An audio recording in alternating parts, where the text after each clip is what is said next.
Salut à toutes, salut à tous, bienvenue dans Hyperlink, votre cocktail de BU de pixels qui décortique l'actualité et l'écosystème de la pop culture, qui vous revient aujourd'hui avec une nouvelle critique, cette fois-ci critique cinéma live, en compagnie de deux comparses. Charlie, c'est ta première de l'année, comment ça va ? Bah ça va très bien, content de retrouver l'équipe pour bien commencer cette nouvelle année. Avec un film et pas des moindres, qui s'intitule, je te laisse le dire, The Devil All the Time. Le diable tout le temps, de son titre français, disponible sur Netflix. Pour en parler avec toi, à nos côtés, on a Cédric. Comment ça va, Cédric ?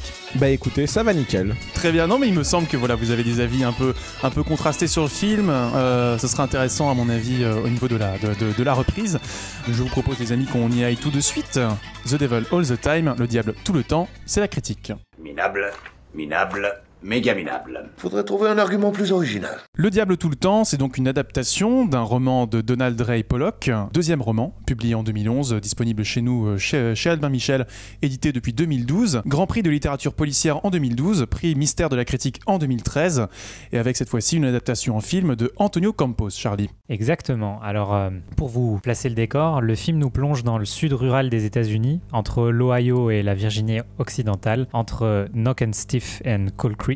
On a là une sorte de chronique de l'Amérique profonde, malade des années 50 et 60, à travers toute une galerie de personnages qui finiront d'une manière ou d'une autre par être reliés entre eux, et c'est là tout l'enjeu du film. Donc le film est clairement construit en deux parties. Il y a la première qui se concentre donc sur Willard, un ex-marine de retour de la guerre du Pacifique, avec tout son lot de traumatismes, et sa femme d'un côté, et Hélène, qui est interprétée par Mia Wasikowska, et Roy, son mari pasteur, complètement allumé de l'autre. Et dans une deuxième partie, on va suivre leurs enfants, respectivement Arvin, donc, qui était interprété par Tom Holland, et Lenora, ainsi que toute une flopée d'autres personnages, parmi lesquels Lee Bodecker, un shérif corrompu, Preston, un jeune pasteur étrangement maniéré, interprété par Robert Pattinson, ou encore Sandy et Carl, un couple de serial killers pour le moins particulier. Donc on pressent quand même pas mal de gens un peu starbés pour un film peut-être un petit peu sombre. Ouais, effectivement. Alors le film est très très sombre, il est même très noir et pessimiste. Alors il est souvent très violent. Alors il y a la violence physique évidemment, mais psychologiquement c'est vraiment très violent. Donc il faut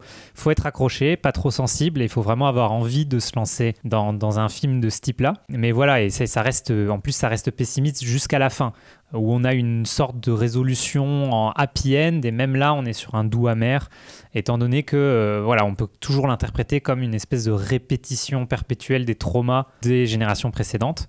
Mais voilà, si on est prêt à subir ce visionnage, l'atmosphère est clairement un des intérêts du film, à travers tous ces personnages, mais aussi à travers la manière dont c'est filmé et l'ambiance particulière que ça amène. Ça suinte l'insanité par tous les pores de la pellicule.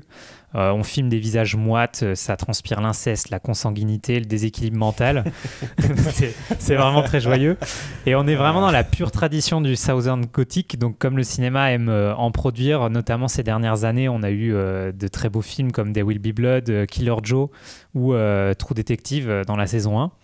Et à travers ce cadre général où on reprend vraiment une atmosphère du genre du thriller, le film propose quelque chose d'assez intéressant au niveau de l'ambiance et des esthétiques, puisqu'on va à la fois, on passe par le film mafieux de temps en temps dans l'arc du shérif, on va vers le film de serial killer ou le détournement du road movie avec le fameux couple de serial killers qu'on peut suivre dans le film, et à d'autres moments on a des éléments de cinéma fantastique et de films d'épouvante sur fond de fanatisme religieux, parce que si c'est pas un film d'épouvante à proprement parler, il y a clairement une assimilation d'un grand nombre de codes du genre dans ce film. La mise en scène, elle parvient bien à installer une atmosphère assez anxiogène et malsaine, notamment à travers une très très belle bande son, je trouve, qui est très prenante, très angoissante, et qui semble vraiment ressortie tout droit du film L'Exorciste. Et c'est une parenté qui est assez juste, je trouve, quand on se penche un peu sur le sujet du film lui-même. Alors, le sujet du film est peut-être contenu dans le titre, ou pas, justement. Est-ce que tu peux nous en parler un petit peu plus, justement, du fond ? Oui, effectivement, comme le titre du film nous le fait pressentir, on a vraiment ici un focus sur la radicalité du mal à travers un regard très religieux, voire fanatique. Donc il y a vraiment la question du diable qui traverse tout le film. On a ici un portrait de l'Amérique en lutte contre un mal profond, Donc on quitte presque par moments, on généralise en fait ce mal à l'Amérique entière. Il y a pas mal de moments où on entend notamment un message de Johnson à la clôture du film qui parle de la lutte contre les communistes. On a à un moment une référence à la guerre du Vietnam où on en fait presque un combat spirituel. Donc on a vraiment ici l'idée de faire le portrait d'une Amérique en perdition. Au fond, toute la question du film de Campos, c'est de savoir si les actions des personnages, elle est guidée à travers souvent cette foi excessive par Dieu ou par le diable justement. On a l'exemple de Willard qui est donc le premier personnage principal du film qui au niveau symbolique se retrouve souvent à prier devant une croix et à chaque fois qu'il prie devant cette croix il voit les images d'un homme écorché vif qui avait été crucifié lors de la guerre du Pacifique et donc cet aller-retour nous met justement dans cette ambiguïté. On peut se demander est-ce qu'il prie Dieu, est-ce qu'au final est-ce qu'il est vraiment inspiré par Dieu ou est-ce que c'est pas l'antéchrist plus que le Christ qui le guide. Donc il y a toujours cette ambiguïté sur la motivation de la foi et la folie qui va s'exprimer à travers cette foi par moment. Et cette ambivalence du mal, on le retrouve souvent dans le film. La mission, par exemple, d'Arvin, qui s'impose au fur et à mesure du film, qui serait d'éliminer tous les no good sons of bitches. Ça peut soit être vu comme le fruit du hasard ou comme une destinée. Si destinée il y a, on peut se demander si elle est vraiment divine ou si lui aussi, finalement, il n'est pas mu par le même mal que les gens qui va tuer. Et l'arme d'ailleurs qu'il utilise, le Luger. Donc là on a un petit côté film fantastique vu que l'arme peut prendre une symbolique qui semble suggérer que c'est elle-même qui provoque la folie chez la personne qui la porte. Mais cette arme, on sait qu'il y a une sorte de passé mythique fantasmé qui dirait que c'est l'arme qui a servi à Hitler pour se suicider. Donc au choix, on peut le lire comme le fait que c'est l'arme qui est prédisposée à éliminer le mal sur Terre parce qu'elle a permis d'éliminer Hitler, ou au contraire que c'était l'arme d'Hitler et donc l'arme du diable lui-même. Donc il y a toujours cette ambivalence-là, un côté très ambigu sur la question du diable. Et il y a même, à mon sens, presque une parenté qu'on pourrait faire avec les frères Cohen, dans le sens où on a l'impression que le mal ressort ici à travers cette médiocrité humaine généralisée, simplement... on n'a pas là ni de recul humoristique, ni d'absurde qui viendrait désamorcer cela et qui rendent le film difficile à regarder ou au choix à apprécier selon ses préférences. Donc plutôt une course de fond, mais t'as quand même l'air de nous décrire un film plutôt réussi. Alors oui, clairement, je trouve que Netflix nous livre là un très bon film, d'autant plus que j'en ai pas encore parlé, mais le film est soutenu par des interprétations de très haut niveau de la part de quasi tous les acteurs. Je connaissais pas bien Tom Holland personnellement. T'es bien le seul. Non, mais j'ai pas regardé les derniers Spider-Man, donc vraiment je le découvrais dans ce film. C'est le gamin dans le film avec Will Smith qui devient un pigeon. Non, effectivement, non, je ne l'avais pas remarqué pour ce fait d'arme-là. Mais du coup, je l'ai vraiment découvert. Et clairement, sa prestation m'a bluffé. Il campe un personnage droit, travaillé par ses démons. Il a un côté très infantile, mais en même temps très marqué, très mature. On sent vraiment un jeune garçon qui a traversé beaucoup d'épreuves et très endurci. Enfin, il campe vraiment très bien le personnage et toutes ses nuances. De son côté, Bill Skarsgård, donc je suis désolé si je le prononce mal, qui interprète Willard, il est assez bluffant aussi. Et en plus, on a vraiment un sentiment de parenté entre les deux, donc c'est vraiment très bien rendu. Et surtout Robert Pattinson, qui confirme de nouveau que c'est un des meilleurs acteurs actuels. Vraiment, son rôle de composition est assez bluffant. Toutes les scènes dans lesquelles il joue, c'est quasi des scènes d'anthologie au niveau de tout, de la voix qu'il prend, de la diction, de l'accent. Il travaille ses postures, enfin, c'est vraiment assez impressionnant. Et puis surtout, les changements dans ses attitudes sont très bien rendus. Mais voilà, et en plus, moi je suis très friand des scènes de prêche dans le cinéma américain, donc j'en ai eu pour mon grade.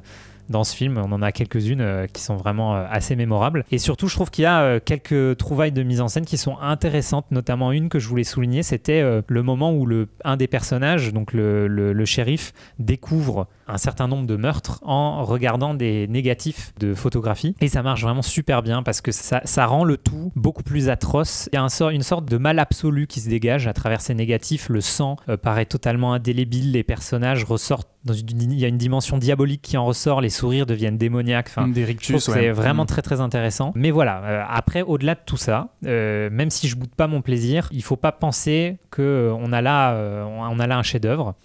C'est totalement le cinéma que personnellement moi j'aime, mais l'addition des qualités n'en fait pas un film non plus mémorable. Le film est très bien tenu, comme pourrait le dire Cédric. C'est vrai, mais, je pourrais le dire.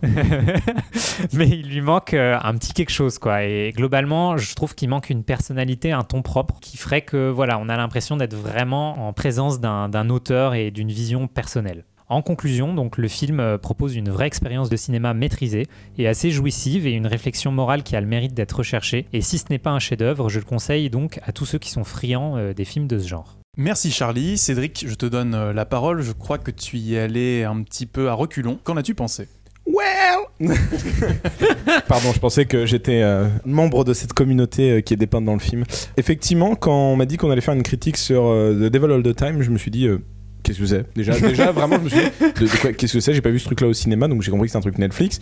J'en ai un peu rien à faire des films Netflix en général, parce que ça passe, ça vient, et que tu peux le voir quand tu veux. Il n'y a pas d'événement temporel de la salle qui m'impose une tenue d'aller le voir, donc j'avais un peu oublié que ce film était sorti. J'étais très dubitatif au tout début avant de voir le film parce que j'ai du mal à entre autres. Tom Holland, c'est un acteur que je trouve sympathique mais qui commence à être un peu trop présent, que ça soit dans son rôle de Spider-Man ou du geek qui transforme Will Smith en pigeon.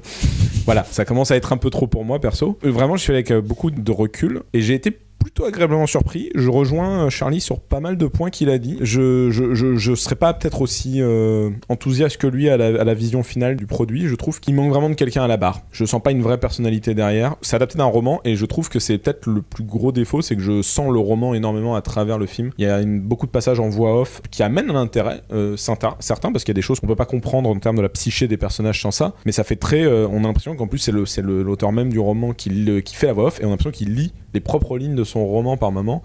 C'est très découpé de cette manière-là. Je trouve qu'il y a quelque chose de très impersonnel. Et surtout, je me suis dit, je vois ce que le roman veut me dire, mais je vois pas ce que le film veut me dire, dans le sens, je ne vois pas ce que à part le fait de mettre des images sur les mots, ce que ça va apporter en fait comme vision. Qu'est-ce que veut me dire le réalisateur à travers ça ? Moi, ce que j'ai vraiment aimé, plus que la vision, Charlie parlait à un moment de la question de la religion en fait et de comment est-ce que ça les gangrène à un point de fanatisme. J'irai un peu plus loin. Je pense qu'en fait le film fait un vrai parallèle entre la violence propre aux États-Unis, qui est un pays né dans la violence, et la ferveur religieuse, et qui pose la vraie question de est-ce que la religion n'est pas une manière détournée de tenir les esprits loin de la violence, mais que ça les ramène forcément à ça ? On le voit dans la manière dont, au final, les mecs veulent prier, mais par exemple, tu parles de Willard qui prie la croix, il en devient violent avec son fils, et il y a une scène où il frappe son fils très fort en lui disant prie, sinon ça va pas aller, prie.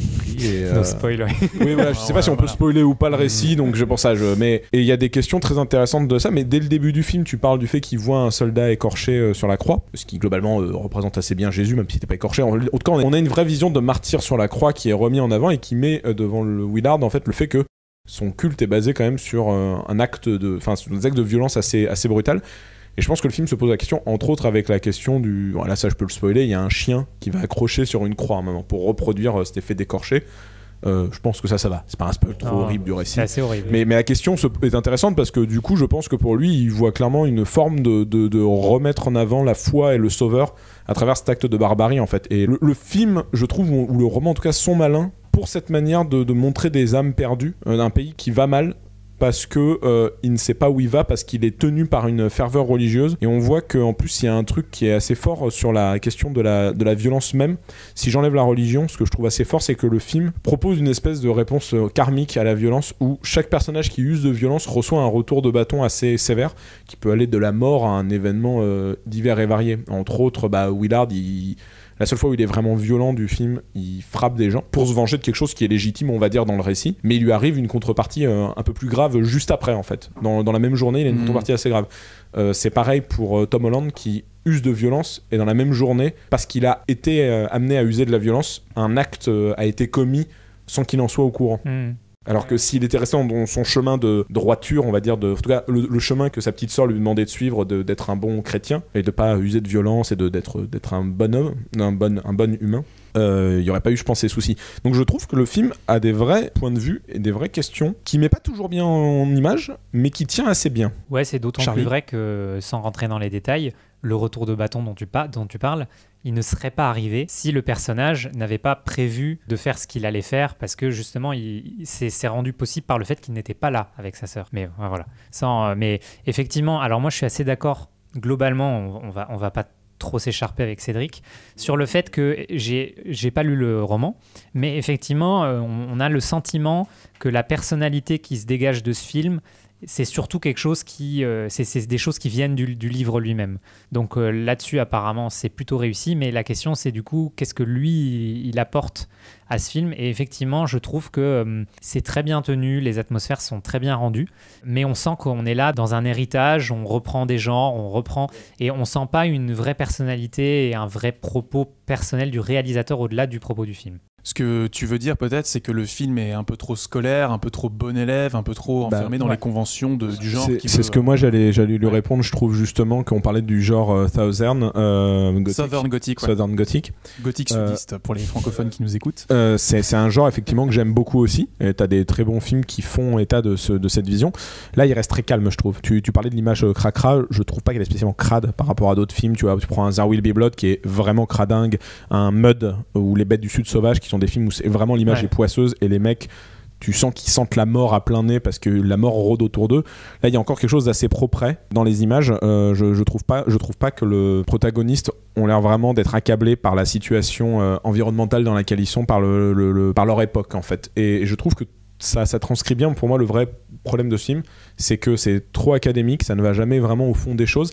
Et même le jeu des acteurs, je suis d'accord avec toi, Pattinson pour moi c'est toujours un 20 sur 20. Mais je trouve que limite, c'est peut-être la fois où il minaude un peu de trop, tu vois. Je l'ai déjà vu minauder dans d'autres films, je l'ai déjà vu jouer de manière très extravertie, de plein de manières différentes. C'est la première fois que je me dis, c'est bizarre parce que je pense qu'on peut pas trop bien s'en rendre compte parce qu'on est français, mais ça nous ferait peut-être la même chose si on voyait le film quand ils avaient refait les adaptations de Marcel Pagnol avec plein d'acteurs qui sont pas du Sud et qu'on les avait forcés à prendre un accent, et il y a des quelques acteurs qui avaient le bon accent, il y en avait, c'était très exagéré, et tu te dis, ouais, c'est bizarre en fait. Et là, il y a un peu ça. Tom Holland ou Pattinson, ils ont pas ces accents-là de base, ils ont pas ces voix-là. Pattinson, il joue vraiment de Morphy de sa voix, et c'est super, hein. Moi je kiffe, mais je me dis, est-ce que c'est pas un peu too much cette fois-ci? Est-ce que le réa, en voulant donner ses aspérités à ses personnages, il leur donne pas ce truc-là? Parce que Tom Holland joue très bien, mais globalement, Pattinson, c'est un rôle de composition très personnel en fait. C'est clairement, il l'a fait de son côté, le réal en a parlé, et il lui a laissé carte blanche, et voilà. Ouais, c'est peut-être le souci, quoi, tu vois. Je sais pas, je trouve juste qu'il y a un truc. Lui, déjà, il détonne vraiment de tout le reste du film en termes de d'acting. Tonalité, ouais. Ouais, mais voilà, et tous les autres, ils sont très, très, très sobres dans leur game, mais même ceux qui sont un peu extravertis, ils restent très, très sobres. Et lui, il est vraiment en pur roue libre, quoi. Il y a un truc qui m'a un petit peu gêné, et j'aimerais avoir votre avis là-dessus, peut-être avant de refermer, cette place omniprésente qu'a la voix off. Est-ce que ça ne tue pas justement ce naturel qui devrait y avoir entre les jeux des acteurs? Est-ce que ça vient pas un peu trop expliciter ce que les acteurs essayent d'exprimer, alors que la magie pourrait opérer sans voix off, quoi? Je suis un petit peu d'accord avec toi, peut-être pas autant. Moi, j'ai pas de problème en soi avec le concept de voix off, parce que je pense qu'il y a des choses que malheureusement, quand tu veux expliciter, par exemple, la dernière scène du film a besoin d'une voix off, parce que sinon tu peux pas vraiment comprendre ce qui accable le protagoniste en fait. Donc j'ai pas de problème avec ça. Ce que j'ai en revanche en problème, c'est le fait que la voix off m'explicite ce que l'image me montre. Et ça, c'est un vrai que la voix off dans ce film-là le fait très souvent. Un moment, c'est pas vraiment un spoiler à ce niveau-là, parce que on vous a dit, il y a pas mal de scènes de violence et de bagarre. Le personnage de Willard, donc joué par Bill Skarsgård, va aller frapper des gens, et il dit à son fils, donc le futur Tom Holland dans le récit, quand tu veux te venger, attends toujours le bon moment. Ok. Donc c'est quelque chose qui est donné dans le récit et qui a un contexte précis. Plus tard dans le film, Tom Holland va faire la même chose. Il attend dans sa voiture que des mecs aillent dans un coin soit se séparent pour aller se venger. Et la voix off nous dit, il avait bien retenu les enseignements de son père d'attendre avant de se venger. Et je me dis, on le sait. Enfin, c'est arrivé il y a 30 minutes cette scène. Il n'y a pas besoin de leur dire en fait, gars. Ta mise en scène en plus est assez subtile pour que tu fasses le rapprochement immédiatement. Les deux sont dans la voiture, dans la même position d'attente, il y a les mêmes cadrages. Il n'y a pas besoin d'une voix off. Donc je suis d'accord avec toi, des fois ça peut en pâtir, mais je pense pas que ça soit forcément lié au jeu des acteurs et ce qu'ils veulent exprimer, parce que globalement les acteurs jouent tous assez bien. Vraiment je séparais ce concept de voix off et le fait que je te dis, ils ont tous des accents très poussés, et je ne sais pas, en tant que de non-anglophone natif, si c'est pas un peu too much en fait d'entendre Tom Holland, qui globalement la seule vraie chose qu'il a changé dans son jeu par rapport à ses autres trucs, c'est qu'il est moins enjoué, mais en même temps c'est le rôle qu'il l'impose, et qu'il a un gros accent de sudiste, tu vois. Donc je sais pas. Mais la voix off, effectivement, un peu problématique. Ouais, moi j'avoue que j'ai trouvé ça intéressant, cette voix off.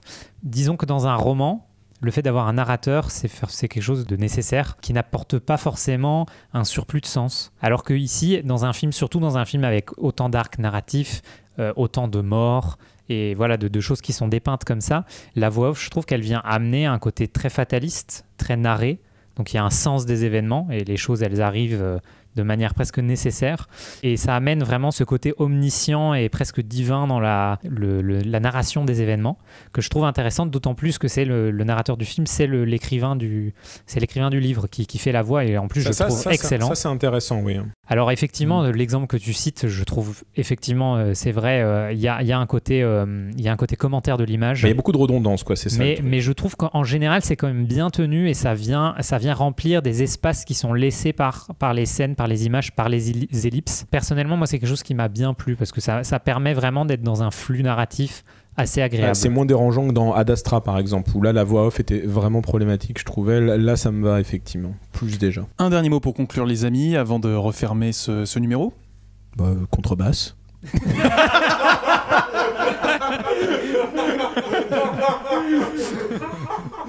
Bon, non, je pense qu'on aura entendu la magnifique rire de notre réalisateur audio, Karl. On la garde, bien sûr. Les amis, l'heure tourne, je voudrais pas avoir l'air de vous interrompre, mais on a un numéro à refermer. Merci Charlie pour cette critique. Merci Cédric également pour tes impressions. The Devil All the Time, Le Diable tout le temps, c'est disponible sur Netflix depuis le 17 septembre. Film de Antonio Campos avec Tom Holland, Robert Pattinson, Jason Clarke, Riley Keough et pas mal de monde, notamment aussi. On n'a pas cité Sebastian Stan. Oui, alors d'ailleurs, juste une petite anecdote à ce niveau-là. Rapidement. Très rapidement. Mais initialement, c'était Chris Evans qui devait jouer ce rôle, et par une question de planning, il a pas pu, et c'est lui qui a recommandé Sebastian Stan personnellement. Je trouve que ça marche très bien. Mais ça aurait pu être intéressant d'avoir justement le First Avenger, le bon petit soldat qui joue un flic pourri. Ça aurait pu donner quelque chose de rigolo à voir, en fait. C'est juste ça. Effectivement. Disons que voilà, ils se sont passés le blason. Exactement. Voilà.